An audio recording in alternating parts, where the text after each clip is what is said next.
आचार्य प्रशांत जी और आदरणीय अनुजा बहन अंजलि आर्य जी और मेरे सम्मुख बैठे हुए बंधुओं, मित्रों, काकाओं, भ्राताओं, माताओं, बेटियों, आपके यहाँ गन्ना होता है क्या? पहले होता था। पहले होता था। अच्छा, मैं जहाँ से आया हूँ गन्ना बहुत होता है, बस गन्ना ही होता है और कुछ नहीं। एक बार तो चौधरी चरण सिंह चिढ़ गए, जब वो भाव मांग रहे थे तो चौधरी चरण सिंह ने कहा कि गन्ने का भाव मांगने आ रहे हो भैया, तुम्हारे खेत में गन्ना, घेर में गन्ना, घर में गन्ना, कटोरी में गन्ना, गिलास में गन्ना, रेलवे लाइन के बीच में गन्ना, और टोपी उतार के बोले बस ये जगह बची है इसमें भी बो दो, फिर भाव मांगना।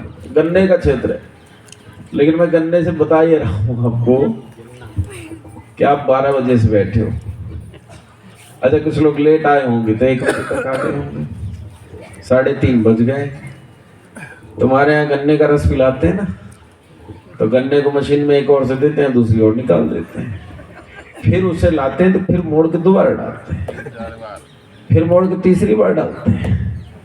तो आपको इतना बैठ गए हो, आप इतनी मशीनों में से निकल गए होगे, अब रस बचा नहीं, आखिरी बार डाला जाएगा। समय तो बहुत कम बचा है। लेकिन आचार्य जी ने कहा था थोड़ा सा शिक्षा और संस्कार पे आप लोगों का ध्यान आकर्षित करूंगा। अच्छा, मेरे साथ एक सुविधा है आप लोगों के लिए। कई बार क्या होता है, वक्ता होते हैं तो बीच में कोई व्यवधान रहता है ना, बच्चा इधर से उधर जा रहा है, वो आ रहा है, ये बोल रहा है, तो वक्ता को बड़ी परेशानी होती है। मुझे नहीं होती मुझे बिल्कुल नहीं। तो बीच में उठकर चला जाए तो उससे मैं निरुत्साहित नहीं होता, मैं सोचता हूँ कमियां छांटने वाले कम रह गए, तो समस्या नहीं है। बहुत आवश्यक काम हो तो बीच में आप जाएं तो लज्जा नहीं महसूस करें, उसमें कोई ऐसी बात नहीं। समय बहुत हो गया, मैं जानता हूं कि इस समय क्षमता बहुत घट गई है, कम रह गई है। और जल्दी जल्दी से छोटी सी बात बताता हूं। आचार्य जी ने कहा है कि आज शिक्षा और संस्कार पर मैं आपसे चर्चा करूं। अच्छा, ये इस मंच की विशेषता है कि ये मंच उपदेश कम देता है और आप लोगों से चर्चा ज्यादा करता है। चर्चा में जितना अच्छा आप समझ सकते हैं उतना आप भाषण से नहीं समझ सकते।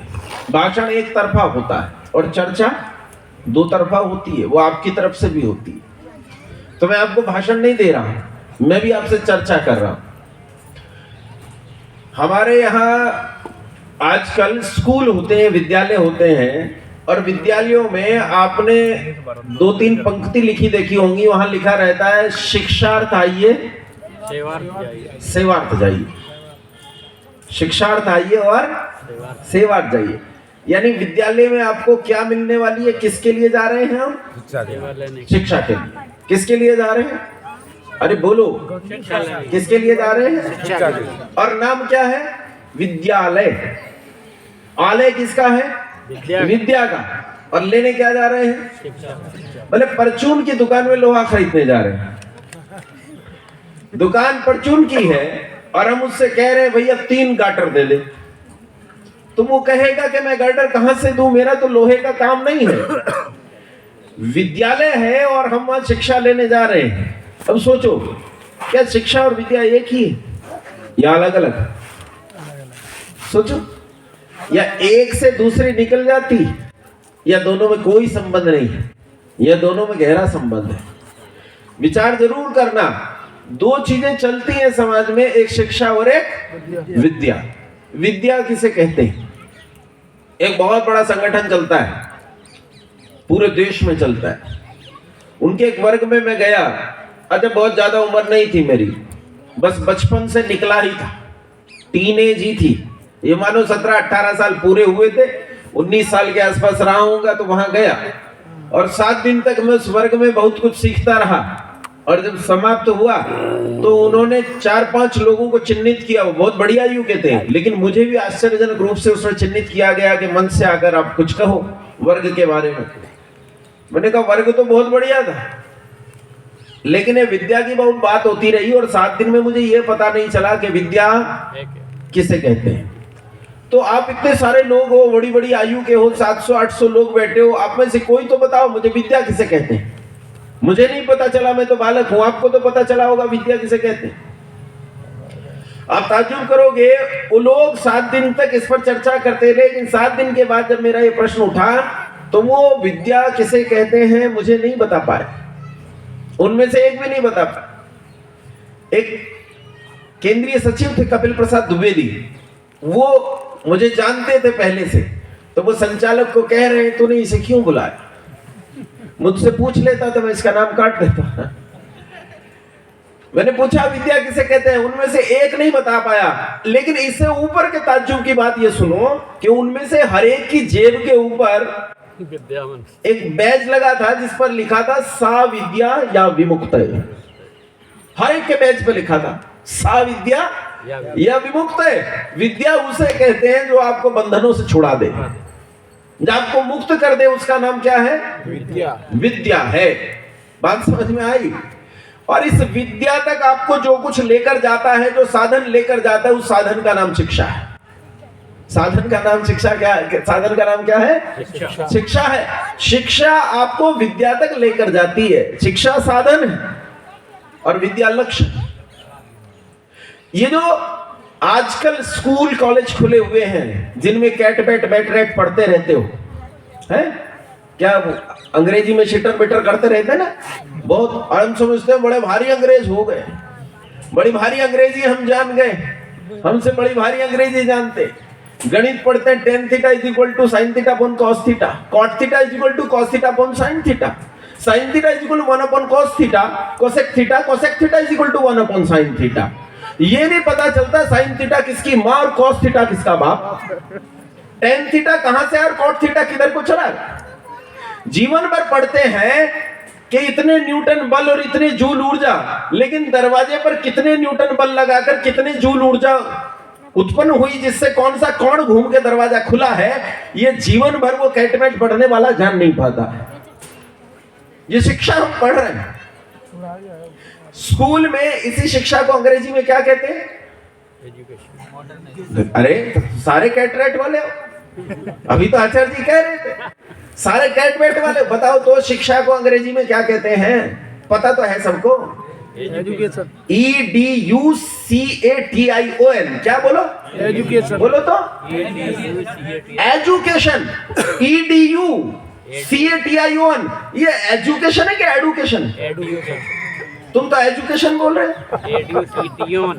जीवन भर EDUCATION को एजुकेशन पढ़ते रहे और असल में वो एजुकेशन बनता ही नहीं, वो तो एडुकेशन बनता है, वो एजुकेशन बनता ही नहीं है। लेकिन ये जो एजुकेशन पढ़ रहे हो ना, ये जो शब्द व्यवहार पढ़ रहे हो, असल में इस शब्द व्यवहार को ही शिक्षा कहा जाता है। जब इस शब्द को अच्छे से समझ जाते हो, शब्द बहुत बड़ी चीज है, छोटी चीज नहीं है। हम शब्द को बहुत छोटी चीज समझ लेते हैं कि शब्द बहुत छोटी चीज है। शब्द बहुत बड़ी चीज है, छोटी बात नहीं है। जहां बच्चा वर्णोच्चारण शिक्षा से शुरू करता है ना, अक्षरम नक्षरम, वहां अक्षर ही बहुत बड़ी चीज हो जाती है। तब सोचो एजुकेशन शब्द कितनी बड़ी चीज होगी। शब्द नित्य होता है, शब्द समाप्त नहीं होता। अब शब्द किसे कहते हैं, शब्द बनता कैसे है, शब्द का महत्व क्या है, ये आपको उस स्कूल में नहीं पढ़ाया जाता। इसीलिए वहां आप एजुकेशन बोलो कि एडुकेशन बोलो, कोई फर्क नहीं पड़ता। आप शेड्यूल बोलो कि स्केड्यूल बोलो, कोई फर्क नहीं पड़ता। Somebody will say schedule and one another is saying schedule. And what is the difference between two of them? What is schedule and what is schedule? हमें पता नहीं, लेकिन यही कैटमेट रेटमेट पढ़ने में जीवन चला जाता है। अच्छा देखो,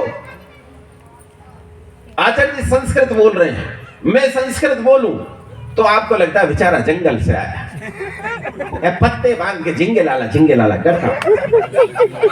लेकिन मैं बड़ी अंग्रेजी बोलूं तो आपको लगा ये आया विद्वान ढंग का, अब विद्वान है भाई। जब तक अंग्रेजी नहीं बोला तब तक विद्वान। जिस अंग्रेज को ये पता नहीं है कि वो एजुकेशन है कि एडुकेशन है? जिन्हें ये पता नहीं है कि डीओ डू और जियो गो, क्यों? क्यों? जो तुम्हें सिखाया जा रहा है क्या सच में वो शिक्षा है? क्या तुम्हें वो विद्या तक लेकर जाएगी? ये जो पृथ्वी है ना, ये सूरज का हिस्सा बताते हैं। बोलो हाँ के ना? हाँ ना बोलो, मुंडी हिलाओ ऐसे। अच्छा हिलाओ, मुझे लगे कि जिंदों से बात कर रहा हूँ। ये जो धरती है ये सूरज का टुकड़ा है। बोलो हाँ के ना? है ना? अच्छा बताओ, सूरज बड़ा कि धरती बड़ी? सूरज बड़ा। सूरज बड़ा है ना? कितना बड़ा है? 16 लाख गुना बड़ा। कितना बड़ा होगा धरती से? 3-4 बीघे बड़ा होगा? अच्छा 13 लाख गुना बड़ा, लाखों गुना बड़ा है सूरज धरती से, लाखों गुना। सूरज को साइंस में तारा कहते हैं। क्या कहते हैं? बोलो तारा। बोलो ऐसे बोलो, तारा। और पीछे कोई बोल नहीं रहा है। और अंग्रेजी में इसी तारे को कहते हैं स्टार। क्या कहते हैं? पृथ्वी से कई कई लाख गुना बड़े तारे हैं आसमान में, जो रात में टिमटिमाते हैं ना। हमारे यहाँ पोल्यूशन बहुत है, और रात में आसमान के तारे नहीं दिखते भैया। दिल्ली के आसपास का जो इलाका है, रात में आप अपने घर में छत पर बैठे हो तो ऊपर देखो, आसमान में तारे नहीं दिखते। हम कल वहां बैठे थे तो मेरे साथ 3-4 ब्रह्मचारी हैं, वो तो एक ऊपर आसमान देख के बोला, आचार्य जी तारे। मैंने कहा अच्छा देख लिए? आज तो दिख गई, यहाँ पोल्यूशन नहीं है। तो आचार्य जी कहे, आचार्य जी हम कम से कम इतने सौभाग्यशाली तो हैं। तो मैंने अर्थापत्ति की, अच्छा हम दुर्भाग्यशाली? अच्छा बात तो सच्ची। जो ऐसी जगह पैदा हो रहा है कि उस बेचारे को तारे तक नहीं दिख रहे हैं, उसे तारे दिखाने पड़ते हैं।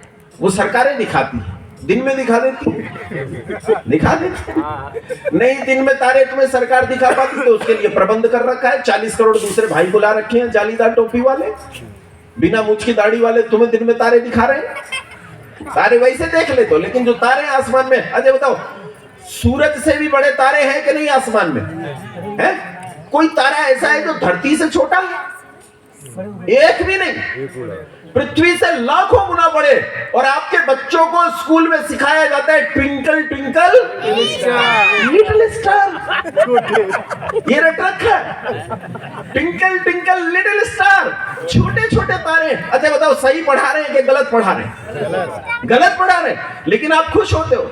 आपके घर मेहमान आ जाए तो तुरंत बच्चे को बुलाते हो। वो कहीं का तब दिखवाते ना अपने बच्चों पे, इधर आ इधर आ, पहले कहेंगे राधे राधे बोल, इतना बड़ा हो जा, जय बोल, वो सारा करेगा। फिर चाहे वो ट्विंकल ट्विंकल वाली कविता सुना, वो सुनाता है ट्विंकल ट्विंकल लिटिल स्टार, और बड़े खुश होते हैं कि तारे छोटे छोटे मेरे बच्चे को पता चल गया।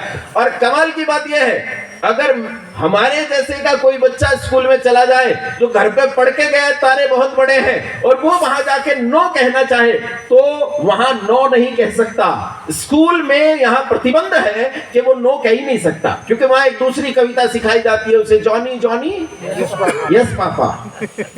आप नो नहीं कह सकते, आपको यस कहना पड़ेगा। आपको जो सिखाया जा रहा है वो चुपचाप सीखिए, उसमें गलती कुछ नहीं है। आप ढूंढ भी नहीं सकते। अच्छा आप प्रश्न नहीं उठा सकते मन में, 2 पंजे इन्हें पता नहीं। ये देखो छोटे बच्चे, इन्हें पता नहीं, और बड़े वाले शायद पता नहीं कौन सी स्थिति में बोल नहीं रहे। 2 पंजे, अच्छा कुछ को पता है भाई, कुछ गणित जानते हैं। 2 पंजे अच्छा 2 5 10। हाँ इन्हें ये पढ़ा। दूसरी चीज पढ़िए, 2 5 10। 2 पंजे 10, चलो खैर कोई बात नहीं, बात तो एक ही है। 2 पंजे 10। अच्छा कभी किसी ने, इतने सारे बैठे, सारे स्कूल में पढ़े हो, अभी आचार्य जी एक तुलना कर रहे थे कि हमसे ये पूछा जाता है कि गुरुकुल में जाने के बाद ये क्या बनेगा, तू क्या बनेगा? आचार्य जी ने एक सवाल खड़ा किया ना, तू स्कूल में गया, तू क्या बना? तू क्या बना? आप यहां से चलो, मैं देखो वहां से आया इतनी दूर से, कई 100 किलोमीटर से चल के आया हूं, 400-500 किलोमीटर पड़ता है जहां से मैं चल के आया हूं। रास्ते में मुझे रेडी पे फल बेचने वाले मिले, सब्जी बेचने वाले मिले, जूता ठीक करने वाले मिले, मजदूर मिले, मिस्त्री मिले, खेतों में काम करने वाले मजदूर मिले, दुकानों मकानों में काम करने वाले मजदूर मिले, भीख मांगने वाले भिखारी मिले। अच्छा ये बताओ, इनमें से गुरुकुल में पढ़े कितने हैं? एक भी नहीं। ये सारे स्कूल के प्रोडक्ट हैं। ये सारे भिखारी मजदूर और जितने गड़बड़ी करने वाले हैं, ये सब कहां के प्रोडक्ट हैं? मैं ये नहीं कह रहा हूं कि उनमें गुरुकुल का नहीं होगा, लेकिन तुम ढूंढने से भी नहीं पा सकते, इतनी न्यूनता है। और कहते हैं कि गुरुकुल में जाकर क्या बन जाएगा? पैसा बहुत मानते हैं ना, पैसे को बहुत मानते हैं, पैसा बड़ी चीज है। गुरुकुल में जाकर क्या बन जाएगा? तू क्या बन जाएगा? मैं MBA कर लूंगा, एमबीए करके क्या करेगा? एमबीए करके मैनेजमेंट सीख जाऊंगा। मैनेजमेंट से क्या सीखेगा? मैं पैसे का व्यवहार सीख जाऊंगा, मैं जान जाऊंगा पैसे कैसे कमाया जाता है। फिर क्या करेगा? फिर मैं लाखों रुपया प्रतिमास की नौकरी करूंगा। किसके यहां करेगा? स्वामी रामदेव के यहां।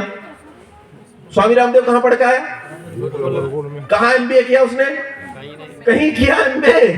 कोई एमबीए नहीं किया भैया, लेकिन वो वैश्य व्यवहार सीख के आया उस गुरुकुल से। गुरुकुल आपको जीवन सिखाता है। गुरुकुल आपको जीवन सिखाता है। गुरुकुल आपको सिखाता है बजट कैसे बनाते हैं। गुरुकुल आपको चलाता है कि दुनिया कैसे चलती है। ये गुरुकुल आपको सिखाता है। दो चीजें अच्छे से समझो, अंग्रेजी में सिखा देता हूं, हिंदी में नहीं सीखते हो तो। एक बताया मैंने शिक्षा और दूसरी बताई विद्या। शिक्षा साधन है और विद्या लक्ष्य है। अगर साधन सही नहीं होगा तो लक्ष्य भी ठीक पहुंच नहीं पाओगे उस तक। अंग्रेजी में इन्हें ही दोनों शब्दों को कहेंगे एजुकेशन और विजडम। एजुकेशन शिक्षा है और विजडम विद्या है, लेकिन उस विद्या तक जाने का तरीका क्या होगा? तरीका होगा कि आपके पास प्रश्न हो। लेकिन ये प्रश्न आपको कौन देता है? क्या स्कूल आपको प्रश्न देता है? अरे हमारे यहाँ तो ये बच्चा जब पैदा होता है ना, तो 11 दिन का बच्चा होता है तो नामकरण संस्कार करवाते मुनि जी। और जब नामकरण संस्कार कराने जाते हैं तो पिता से कहते हैं बच्चे के कान में, बोल कोसी कत्मोसी कस्यासी कौन आमासी। अबे कौन है तू? कहां से आया है? किसका है तू? अच्छा ये बताओ, क्या 11 दिन का बच्चा इन सवालों को समझ सकता? क्या पिता ये समझ रहा है कि मेरा बच्चा इन सवालों को समझ सकता है? दोनों नहीं समझ रहे। लेकिन यहां किया क्या जा रहा है, ध्यान से सुनो। बालक अभी पैदा हुआ है, चित्त कोमल है और उसके कोमल चित्त पर प्रश्न की छाप छोड़ी जा रही है। जीवन ही प्रश्न से शुरू हो रहा है। जिसके पास प्रश्न नहीं वो मनुष्य नहीं हो सकता। मननात् मनुष्य, जो मनन करता है वही क्या कहलाता है? मनुष्य कहलाता है। जिसके पास सवाल नहीं वो समाधान नहीं ढूंढ सकता। समाधान वो ढूंढता है जिसके पास सवाल हो। सवाल नहीं तो समाधान कैसा? अभी ये मुश्किल से 8 दिन की 7 दिन की बात होगी। दिल्ली में शायद 10 दिन हो गए होंगे। दिल्ली में एक यूनिवर्सिटी है, जेएनयू, जवाहरलाल नेहरू यूनिवर्सिटी। नाम तो बहुत बढ़िया है इसका, यथा नाम तथा गुण। इस यूनिवर्सिटी में अभी पीछे दीवारों पर लिख दिया गया, ब्राह्मणों भारत छोड़ो। खूब बस आपको ही पता है, ज्यादा लोगों को पता नहीं है, क्योंकि किसी को कोई परेशानी नहीं है। परेशानी इसलिए नहीं है क्योंकि ब्राह्मणों को भारत छोड़ने के लिए कहा है, गुजरों को नहीं कहा, जाटों को नहीं कहा, राजपूतों को नहीं कहा, चमारों को नहीं कहा, वाल्मीकियों को नहीं कहा, कश्यपों को नहीं कहा, पालों को नहीं कहा, अहीरों को नहीं कहा, आदिवासियों को नहीं कहा। इसलिए वो लोग चुप हैं क्योंकि किसी एक को कहा गया तेरी लड़ाई तू लड़। ब्राह्मण की लड़ाई है, ब्राह्मण लड़े। लेकिन ईमानदारी से बताओ, वो ब्राह्मणों को भारत छोड़ने के लिए कह रहे हैं या जो ब्राह्मण शब्द को जानते हैं, मानते हैं, स्वीकार करते हैं, उन सबको कह रहे हैं? वो सबको कह रहे हैं क्योंकि उन्होंने एक वाद खड़ा किया है, ब्राह्मणवाद। और सच बताऊं तो इस ब्राह्मणवाद में जरूर मिडिवल पीरियड में कुछ बुराइयां रही होंगी, जो वास्तविक सत्य सिद्धांत हैं, यदि वो सत्य सिद्धांत इस भारत को छोड़ देंगे तो ये भारत जंगल बन जाएगा। अभी एक वो आए थे ना जिन्होंने सम्मान किया, कहाँ है वो जो गौ सेवा बहुत करते हैं या चले गए? ये बैठे। तो ये यहाँ जब सम्मान कर रहे थे तो आचार्य जी ने कह दिया, जिस समय आप सोकर उठते हो ना, आपके सोकर उठने से पहले जिन्हें दुनिया और सरकार आवारा पशु कहती है, ऐसी गैयों को न जाने कितनी गौओं को चारा डाल चुके होते हैं, उन्हें भोजन दे चुके होते हैं। तनिक इस बुद्धिमत्ता को समझने का प्रयास करो। धूर्त भी बुद्धिमान होता है। देशी गाय को, जर्सी और अमेरिकन गाय तो आपके घरों में बंधी है, लेकिन देशी गाय को सड़क पर खुला छुड़वा दिया गया है, छोड़ी गई है, छोड़ रहे हैं। और उस देशी गऊ को क्या कहने लगे लोग? बोलो आवारा। अरे बोलो आवारा। देशी गाय भाई, ये बोलो, जब तक नहीं बोलोगे इससे आगे नहीं बढ़ूंगा। देशी गाय, पीछे तक बोलो, देशी गाय, देशी कुत्ता, बोलो बोलो, अब इससे आगे बढ़ो। देशी आदमी, देशी संस्कृति, इसे समझने का प्रयास करो। ये ज्यादा दिन की बात नहीं है। जब कुछ दिन में आप ये कहने लगोगे कि धोती कुर्ता में जो आदमी घूम रहा है क्योंकि ये देशी वेश के साथ है तो ये आवारा है। ये मैं सच कह रहा हूं, 4 से 5 साल नहीं लगेंगे आपको।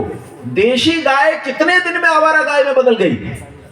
देशी गाय जिसे हम कहते हैं, इसमें तो देवताओं का वास है, 33 करोड़ देवी देवता रहते हैं, जिसे पूजनीय मानते हैं, जिसके खुर्द होते हैं, जिसे खाए बिना हमें नहीं लगता इसे खिलाए बिना हम भोजन कर लें, वो देशी गाय इस देश में करोड़ों की संख्या में कट रही है और जो बच रही है उसे आवारा गाय कहा जा रहा है। तो तुम्हें भी 4-5 साल में आवारा मनुष्य कहा जाने लगेगा, इसमें कोई संदेह है? नहीं है, इसमें कोई संदेह है? मैं आपको कह ये रहा हूं, अगर आपने अपनी संस्कृति को छोड़ दिया, अगर आपने अपनी शिक्षा को छोड़ दिया, तो जो शिक्षा आप अंगीकार करोगे वो शिक्षा आपको जहां लेकर जाएगी वहां एक अंधेरा कुआं है, अंधा कुआं है, जिसमें गिरने के बाद निकलने का मार्ग भी नहीं होगा। इस्लाम के संबंध में एक बात कही जाती है कि इस्लाम का इंटरप्रिटेशन गलत किया गया है, जिहाद को गलत समझाया गया है। लेकिन मैं आपसे यह कहता हूं कि इस्लाम जिन मायनों में दुनिया के लिए खतरनाक है वो सही इंटरप्रिटेशन में खतरनाक है।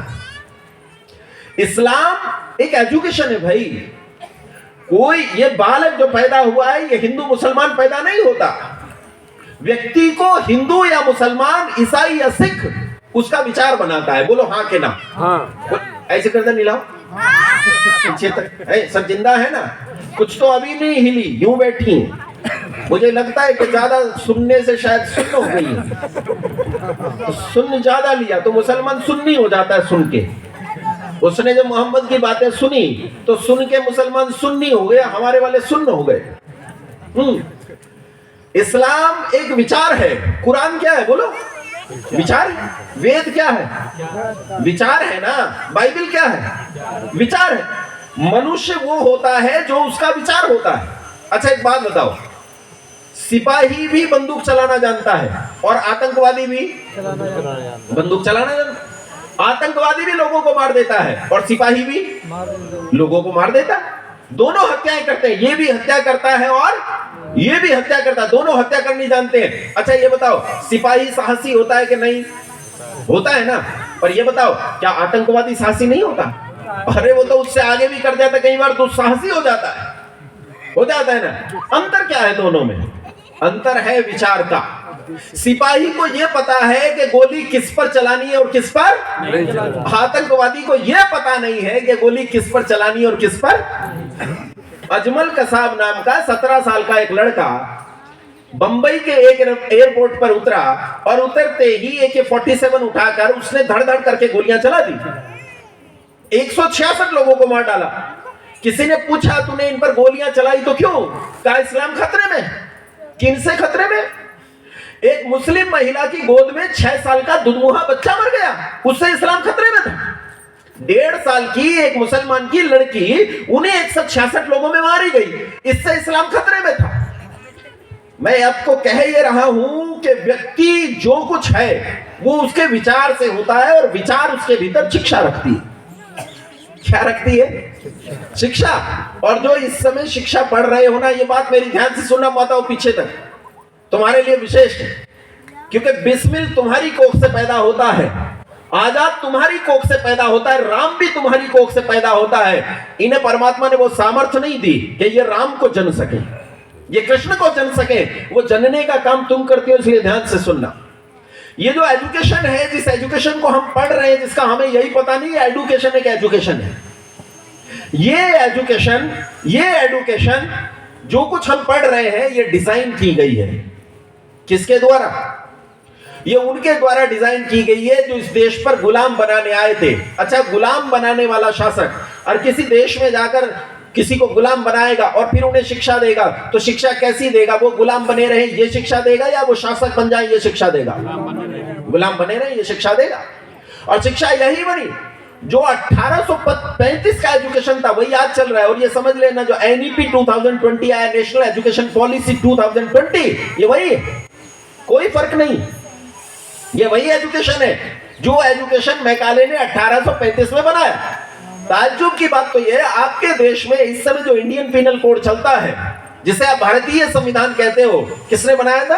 अंग्रेजों में काले नहीं, अभी किसका नाम लिया जाता है? किसने बनाया था? डॉक्टर राजेंद्र प्रसाद ने? भीमराव अम्बेडकर ने। अच्छा, संविधान समिति तो 277 लोगों की थी और उनके अध्यक्ष तो डॉक्टर राजेंद्र प्रसाद थे, तो फिर ये भीमराव अम्बेडकर ने कैसे बनाया?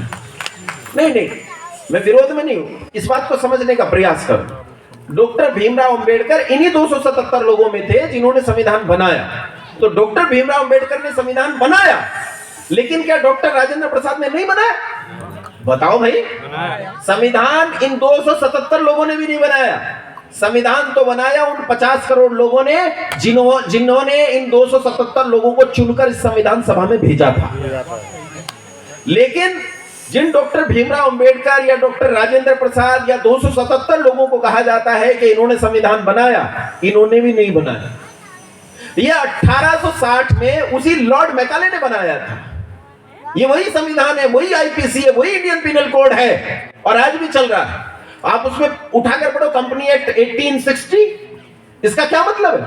1860 में कंपनी एक्ट तैयार किया गया था, उसमें सन पड़े हुए हैं। आप मुझे 1947 के बाद के एक्ट दिखाओ, कितने एक्ट हैं? उन्हीं एक्ट के नाम बदल कर सन बाद के डाले गए हैं, लेकिन वो सारे पहले के एक्ट मौजूद हैं। मैं आपसे कह ही रहा हूं कि 1835 में जो एजुकेशन बनी थी, वो इस देश में गुलामों की फौज तैयार करने की एजुकेशन बनी थी और उसी एजुकेशन को तुम पढ़ रहे हो।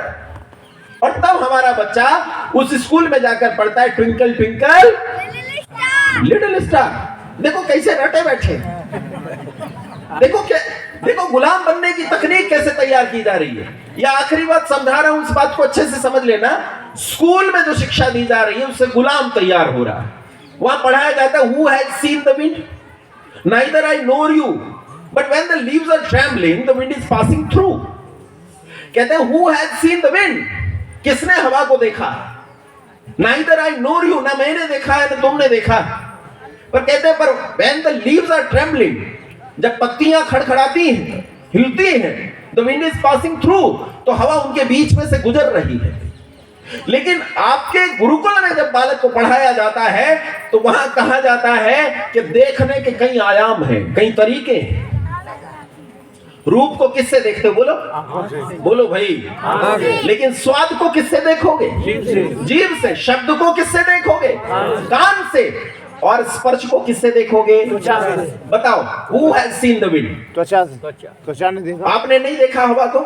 देखा है कि नहीं देखा? हाँ, देखा है। क्या कहते हो, हवा कैसी चल रही है? जब सर्दियों में हवा चलती है तो कैसी हवा? ठंडी हवा। और जब लू चलती है तो क्या बोलते हो? गरम हवा चल रही है। बोलो, तुमने हवा को देखा है कि नहीं देखा? किससे देखा? त्वचा से देखा। ये मेरी श्रोत्र इंद्रिय है, ये मेरी चक्षु इंद्रिय है, ये मेरी नासिका इंद्रिय है, ये मेरी जिह्वा इंद्रिय है, ये मेरी त्वक इंद्रिय है। ये कहाँ पढ़ाया? गुरुकुल में।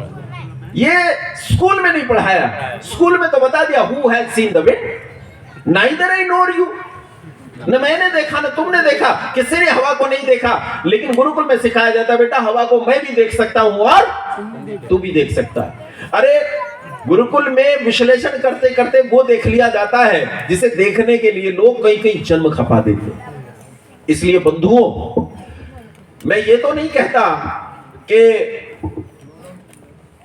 आप पर कोई दबाव बनाया जाए कि आप अपने बच्चों को गुरुकुलों में भेजो, लेकिन मैं आपसे सच कहता हूं, यदि आप गुरुकुलों में अपने बच्चों को भेजोगे तो गुरुकुलों में आईपीएस भी तैयार होता है और गुरुकुल में एंटरप्रेनर भी तैयार होता है। स्वामी रामदेव का व्यापार कितने लाख करोड़ रुपए का टर्नओवर प्रति वर्ष का है मुझे जानकारी नहीं है, लेकिन यह जानता हूं कि स्वामी रामदेव के पास इस स्कूल की 5वीं का भी सर्टिफिकेट नहीं है। 5वीं का भी सर्टिफिकेट नहीं है। और आज तुम्हारे कैट बैट रैट मैट पड़े हुए मेरे पास फोन करते, बोले आप स्वामी रामदेव को जानते हो? मैंने कहा हाँ, टीवी पे देखा है। बोले जो हमारी सिफारिश लगवा दो, नौकरी लग जाए। क्या कर रखा है? मैं इंजीनियर हूं, मैं डॉक्टर हूं, मैं एमबीए हूं, मैं ये हूं, मैं वो हूं। कितनी नौकरी लेता था, कितनी तनख्वाह लेता था? बोले पिछली कंपनी में 1.5 लाख रुपया प्रति मास ले रहा था। नौकरी लगवा दो। किसके पास? गुरुकुल वाले के पास, जो लंगोटी बांधता है। केवल एंटरप्रेन्योर ही तैयार नहीं होते गुरुकुल में आईपीएस भी तैयार होते। एक 16 साल का लड़का एक बार पकड़ लिया अंग्रेज पुलिस ने, पकड़ लिया तो इसे कोड़े लगाए गए और इसे बहुत दुख हुआ कि मुझे पकड़ लिया। तो इसने कहा कि मैं पहली बार पकड़ा गया हूं, लेकिन यह आखिरी बार है, मेरा नाम आज के बाद आजाद होगा। जब तक जीऊंगा अंग्रेज सरकार की पुलिस मेरे शरीर को हाथ नहीं लगा पाएगी। आजाद जीऊंगा, आजाद मरूंगा। लोग इसे पंडित चंद्रशेखर आजाद के नाम से जानते हैं। बोलो जानते हैं कि नहीं जानते? बोलो गुरुकुल आईपीएस तैयार करता है कि नहीं करता? चंद्रशेखर आजाद बहुत कुछ नहीं पढ़े, लेकिन थोड़ा पढ़े, पर जितना पढ़े गुरुकुल में पढ़े। कहां पढ़े थे? गुरुकुल में पढ़े थे चंद्रशेखर आजाद। किसी स्कूल में नहीं पढ़े चंद्रशेखर आजाद। चंद्रशेखर आजाद जैसा आईपीएस तैयार करने की योग्यता है, इतने बड़े बड़े एंटरप्रेन्योर तैयार करने की योग्यता है। और पंडित युधिष्ठिर मीमांसक लिखते हैं ऋषि दयानंद के संबंध में, उस काल में जब इस देश की आबादी मुश्किल से 8-10 करोड़ लोग रही होगी, 8-10 करोड़ में 50 लाख लोग तो सीधे सीधे ऋषि दयानंद से प्रभावित थे। सीधे सीधे, इनडायरेक्ट कितने प्रभावित होंगे उसकी तो कथा क्या। और जिस समय ऋषि दयानंद इस देश में अपने प्रवचनों से आग उगल रहे थे, उस समय पश्चिम के अखबार थर्राए हुए कांप रहे थे। आज भी पश्चिम के अखबारों की प्रतियां मौजूद हैं जो लिखती हैं कि पूरब में एक ऐसी अग्नि जल रही है, यदि इस अग्नि को जल्दी ही नहीं बुझाया गया तो यह समूचे ईसाइयत को जलाकर खाक कर देगी। गुरुकुल यह पैदा करता है। मैं ये नहीं कह रहा हूं कि गुरुकुल में जितने जाते हैं वो सब दयानंद बनते हैं, सब शेखर बनते हैं, सब रामदेव बन जाते हैं, सब ये नहीं कह रहा हूं। लेकिन ये जरूर कह रहा हूं कि गुरुकुल में जाने पर उनके ये बनने की संभावनाएं प्रबल हैं। तुम्हारे स्कूलों में उनके ये बनने की संभावनाएं बहुत दुर्बल है, बहुत कम है, क्षीण है। इसलिए आप प्रयास करो कि अपने बच्चों को गुरुकुलों में भेजो। अगर तुम्हारे घर में बच्चे नहीं है तो जो भी निकटस्थ गुरुकुल हो, आसपास कोई गुरुकुल होगा, यही मध्य प्रदेश के आसपास राजस्थान है, दिल्ली है, उत्तर प्रदेश है, गुजरात है, जहां भी आसपास निकटस्थ गुरुकुल हो वहां गुरुकुलों को सहयोग भेजो। जितना उन्हें सहयोग करोगे उतना लोग बढ़ेंगे। आप कुछ कह रहे थे बीच में? बोलो पूछो ना मामा का। गुरुकुल में से कितने लोग रामदेव बन गए? मतलब हाँ, ये कह रहे हैं गुरुकुल में से कितने लोग रामदेव बन गए। वैसे तो स्वामी रामदेव के जो एंटरप्रेन्योरशिप चलती है उसी में कई हजार होंगे, कई हजार सन्यासी ब्रह्मचारी सफेद कटिवस्त्र वाले, लाल कटिवस्त्र वाले वहां घूमते हैं जो इन इतने बड़े बड़े लोगों पर शासन करते हैं। वैसे तो वहीं बहुत सारे, लेकिन कितने बने हैं इसका आकलन नहीं कर सकता। और सीधे कहता हूं कि ये देश अगर आज रुका हुआ है ना, थमा हुआ है, तो वो इन्हीं के कारण थमा हुआ है। मैं एक व्यक्ति, मेरा उनसे कुछ बातों को लेकर मतभेद हो सकता है। आजकल एक शंकराचार्य हैं स्वामी निश्चलानंद सरस्वती। स्वामी निश्चलानंद सरस्वती से मेरा बहुत सारी बातों पर मतभेद हो सकता है, लेकिन मतभेद होना एक दूसरी बात है और विद्वत्ता होना वो दूसरी बात है। उस व्यक्ति के पास खड़े होकर आप देखना कि गुरुकुल क्या तैयार करता है। मेरे मत का नहीं है, मेरे विचार का नहीं है, मेरे मतभेद है, उससे हजार मतभेद है, लेकिन आप खड़े होकर जानेंगे कि किस स्तर की योग्यता है, किस स्तर की योग्यता है। और ऐसे आज इस देश में रामदेव तो नहीं बन सकता कोई। उसका कारण यह है कि आज तक सचिन तेंदुलकर सुनील गावस्कर नहीं बना भाई, विराट कोहली सचिन तेंदुलकर नहीं बना, और एक नया लड़का विराट कोहली नहीं बन सकता। बोल रहे थे उसके बाद आपने उसी प्रसंग में आगे कहा तो संतुष्ट हो गए। ये बात ठीक है, मैं संतुष्ट हूँ। हाँ, मैं कह ये रहा हूं कि वो नहीं बन पाए, स्वामी रामदेव या दयानंद कोई नहीं बन पाया, लेकिन वो अलग बनेंगे, उनका अलग व्यक्तित्व है। और बल्कि गुरुकुल आपको यही सिखाता है। वो आचार्य प्रशांत से ये कभी नहीं कहता कि तू आचार्य सत्यजीत बन, ये कभी नहीं कहता कि तू दयानंद बन, तू श्रद्धानंद बन, तू लेखराम बन। गुरुकुल आपको यही सिखाता है, तेरी अलग एंटिटी है, तेरा अलग अस्तित्व है, तू प्रशांत है, तू प्रशांत बन। वो प्रशांत को प्रशांत बनना सिखाता है, योगेश को योगेश बनना सिखाता है। वो कहता है इस योगेश में विलक्षणता पैदा कर, इस प्रशांत में विलक्षणता पैदा कर। ये विलक्षणता पैदा होगी तो निश्चित रूप से संसार का कल्याण होगा। इसलिए बंधुओं, माताओं, भ्राताओं, काकाओं, भाइयों, आप सबसे ये जरूर प्रार्थना करूंगा, आग्रह करूंगा कि एक इकन्नी की सहायता ना करो, लेकिन अपने बच्चे गुरुकुल में पढ़ाओ, गुरुकुल में पढ़ाओ। और आजकल तो मैं आपको बताऊं, आजकल तो ऐसा नहीं है। रुद्रप्रयाग उत्तराखंड में एक लड़की वंदना चौहान डीएम है, डिस्ट्रिक्ट मजिस्ट्रेट, कलेक्टर है। वो कह रही थी ना बहन जी कि लड़की जब पढ़ने चले या दूध पीने चले तो उसे कहते तू कौन सा कलेक्टर बनेगी। वो तो बन गई, वो तो बन गई। कहां पढ़ी है? चोटीपुरा गुरुकुल में पढ़ी है और 12वीं रैंक के साथ उसने आईएएस की परीक्षा पास की है, 12वीं रैंक के साथ। और सुनो, उसी का भाई वो भी गुरुकुल में पढ़ा, उसने 225वीं रैंक के साथ, लड़का है पीछे रह गया। लड़के देर में मैच्योर होते हैं भाई, लड़की जल्दी मैच्योर हो जाती है, ये स्वाभाविक प्रकृति का नियम है, लड़कियां मैच्योर जल्दी होती हैं।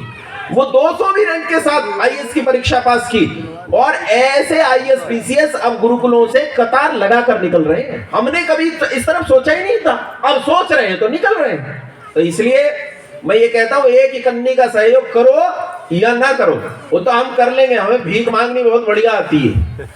तुम में से ही हूं मैं, समझ रहे हो, वैसे भी तुम में से ही हूं। वैसे भी तो मेरे तो पूर्वज भीख मांगते चले आए, और पूर्वजों का इतिहास रहा है भैया भीख मांगने का। कहानी यहां से शुरू होती है कि एक गांव में एक भूखा गरीब ब्राह्मण रहता था। जब राजा ने उसे 200 गांव जमींदारी में दान में दे दिए, फिर भी भूखा गरीब, क्योंकि वो अपने पास रखता नहीं था। गरीब क्यों हो जाता था? क्योंकि अपने पास, सच्चे ब्राह्मण की बात कर रहा हूँ, अब वो दूसरे वाले भी जो पेट भर रहे हैं सच्चे उनकी भी बात कर रहा हूँ। और वो बहन जी वाली बात ठीक है, चिढ़ो तो चिढ़ जाओ, चिढ़ो तो चिढ़ जाओ, लेकिन सच बात ये है तो उसकी चिंता ना करो। मांगना हमें बहुत बढ़िया आता है भाई। 1,96,08,53,123 साल से मांग रहे हैं, इससे बड़ा अनुभव है किसी पे?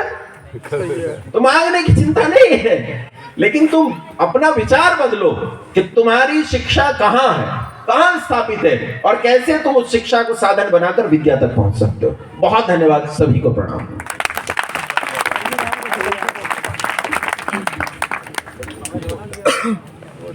जय